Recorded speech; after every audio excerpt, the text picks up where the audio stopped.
Guys, ഇന്ന് രാവിലെ തന്നെ നമ്മൾ ഉള്ളിയൊക്കെ ഉരിക്കുന്നുണ്ട്. മട്ടൻ കറി വെക്കാനുള്ള പരിപാടിയിലാണ്. ഇക്കാര്യം ഉമ്മാരെ മട്ടൻ കറി ഒരു സ്പെഷ്യലാണെന്ന് എല്ലാവരും പറയും. അപ്പോൾ റെസിപ്പി എനിക്ക് പറഞ്ഞു തന്നിട്ടുണ്ടായിരുന്നു. അപ്പോൾ ഇന്ന് ഞാനാണ് വെക്കാൻ പോണത് അതുപോലെ. അപ്പോൾ ആദ്യം കുക്കറിലേക്ക് കുറച്ച് ഓയിൽ ഒഴിച്ചതിന് ശേഷം ഉലുവ ഇട്ട് പൊട്ടിക്കഴിഞ്ഞതിന് ശേഷം നമ്മൾ ചതച്ച് വെച്ചിരുന്ന ഇഞ്ചി, വെളുത്തുള്ളി, പച്ചമുളക്, ചെറിയ ഉള്ളിയും കൂടെ നന്നായിട്ട് വഴറ്റി കളർ ചേഞ്ച് ആയി വരുമ്പോൾ ഇതിലേക്ക് സവാളയാണ് ആഡ് ചെയ്ത് കൊടുക്കുന്നത്. എന്നിട്ട് ഇതിനെ നന്നായിട്ട് വഴറ്റി എടുക്കുന്നുണ്ട്. കളർ ചേഞ്ച് ആയി വരണം.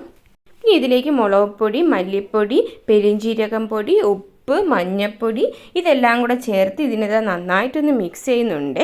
പെരുംജീരകപ്പൊടി 2 സ്പൂണാണ് ഞാൻ എടുത്തിട്ടുള്ളത്. നന്നായിട്ട് മിക്സ് ചെയ്ത് ഈ ഒരു കളറിൽ വരണം.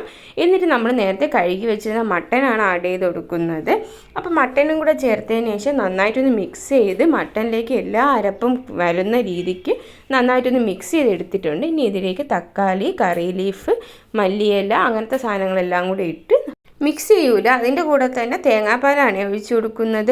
1 ഗ്ലാസ് തേങ്ങാപ്പാൽ എടുത്തിട്ടുണ്ട്. അതും കൂടെ ഇട്ടതിന് ശേഷം നമുക്കിതിനെ കുക്കറിന് അടച്ച് വെച്ച് കുക്ക് ചെയ്യാവുന്നതിന് ഒരു 3-4 വിസിൽ വേണം മട്ടൻ ആയതുകൊണ്ട് തന്നെ. അപ്പോൾ നമ്മുടെ മട്ടൻ കറി ഇവിടെ റെഡി ആയിട്ടുണ്ട്. അടിപൊളി ടേസ്റ്റാണ്. ഇതെല്ലാവരും ട്രൈ ചെയ്ത് നോക്കണം. ഞാൻ വെറുതെ പറയുന്നതല്ല. അപ്പോൾ ഈ വീഡിയോ ഇഷ്ടമായെങ്കിൽ സബ്സ്ക്രൈബ് ചെയ്ത് സപ്പോർട്ട് ചെയ്യണേ.